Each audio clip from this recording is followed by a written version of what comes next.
గాయం కారణంగా ఐపీఎల్ 2026 నుంచి ప్యాట్ కమిన్స్ కొన్ని మ్యాచ్లు దూరం అవబోతున్నాడు. ఈ విషయం మనకు ముందే తెలుసు. అండ్ లాస్ట్ 1 వీక్ నుంచి ఎస్ఆర్హెచ్ కెప్టెన్ గా ఎవరు ఉండబోతున్నారు, ఎందుకంటే ప్యాట్ కమిన్స్ అవైలబిలిటీ క్వశ్చన్ ఉంది కాబట్టి ఈ డిస్కషన్స్ నడిచాయి. సో దానిలో భాగంగా కొంతమంది ఇషాన్ కిషన్ అన్నారు, కొంతమంది అభిషేక్ శర్మ అన్నారు, కొంతమంది ట్రావిస్ హెడ్ కూడా ఇవ్వచ్చు అనుకున్నారు.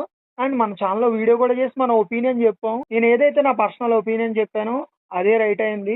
ఇషాన్ కిషన్ చాలా మంచి ఫామ్ లో ఉన్నాడు లాస్ట్ 1 ఇయర్ నుంచి అక్రాస్ ఫార్మాట్స్ డొమెస్టిక్ క్రికెట్ లో. లాస్ట్ ఇయర్ ఐపీఎల్ లో ఎస్ఆర్హెచ్ కి అంత బాగా పర్ఫామ్ చేయకపోయినా సైద్ ముస్తక్ అలీ గానీ, రంజీ ట్రోఫీ గానీ, విజయ్ హజారే ట్రోఫీ కానీ ఇవన్నీ ఎరగదీశాడు. అండ్ యాజ్ ఎ కెప్టెన్ గా స్మాక్ కూడా విన్ అయ్యాడు కాబట్టి ఖచ్చితంగా తను డిజర్వ్డ్ అని చెప్పాలి. అండ్ వరల్డ్ కప్ లో తన పర్ఫార్మెన్స్ కూడా చూసాం.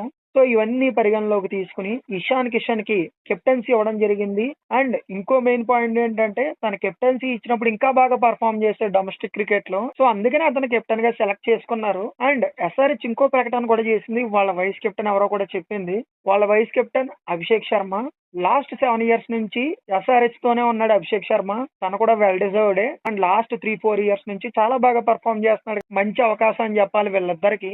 వాట్ ఎవర్, ఎస్ఆర్హెచ్ మాత్రం మంచి డెసిషన్ తీసుకుంది. All the best to Sunrisers Hyderabad for IPL 2026. And మీ ఒపీనియన్ కూడా కామెంట్ చేయండి. ఎస్ఆర్హెచ్ తీసుకున్న డెసిషన్ రైట్ ఆ రాంగ్ గా మీ పర్సనల్ ఒపీనియన్ కూడా కామెంట్ చేయండి. అండ్ మన ఛానల్ కి సబ్స్క్రైబ్ కూడా చేసుకోండి.